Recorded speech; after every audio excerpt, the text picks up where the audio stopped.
Prince Andrew answers on royal lodge demanded by MPs amid serious allegations. A powerful parliamentary watchdog dubbed the Queen of Select Committees is demanding both Treasury and the Crown Estate explain Prince Andrew's royal lodge lease. Some are now demanding answers on Prince Andrew's rent-free deal at Royal Lodge amid the serious and disturbing allegations against him. The disgraced royal has been facing mounting calls to leave his 30-room Windsor mansion as the furor over his links to pedophile Jeffrey Epstein, and the peppercorn rent deal he has with the Crown Estate for the property, which means he has barely paid any for more than 20 years. And now the powerful parliamentary watchdog dubbed the Queen of Select Committees has demanded answers from both the Treasury and Crown Estate, asking them to explain Andrew's lucrative lease. Questions have been mounting over whether Andrew's Royal Lodge deal means the taxpayer is missing out as profits from the Crown Estate are given to the Treasury for public spending. Yesterday, the Public Accounts Committee, PAC, which looks into whether taxpayers' money is being wisely spent, asked for an update on the status of, and rationale for, the lease for the lavish property. In a letter, PAC Chairman Sir Geoffrey Clifton Brown said, "There is considerable and understandable public interest in the spending of public money in relation to Prince Andrew, which in part stems from the fact that he is no longer a working royal and from serious and disturbing allegations made against him." The Tory MP added that the Crown Estate has a duty to manage its land according to the best consideration of money or money's worth, which in their opinion can be reasonably obtained.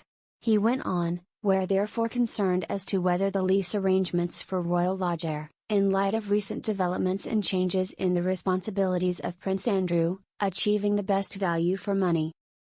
They must also be justifiable in comparison to other options for the use or disposal of the property.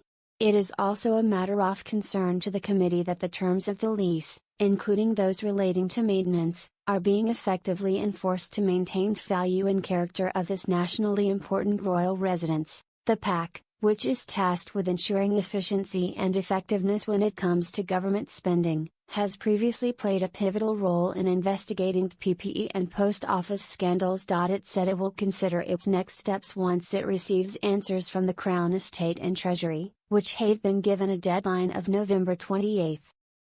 Andrew paid £1 million for a 75-year lease of the Grade 2 listed Royal Lodge mansion in 2003, and since then, he paid one peppercorn of rent if demanded per year. The Monarchy is facing mounting pressure to resolve the issues surrounding Andrew, with some MPs eager to debate the topic in Parliament. Earlier this month, he relinquished his Duke of York title after accusations that he sexually abused Virginia Giuffre ahead of the publication of her posthumous memoir.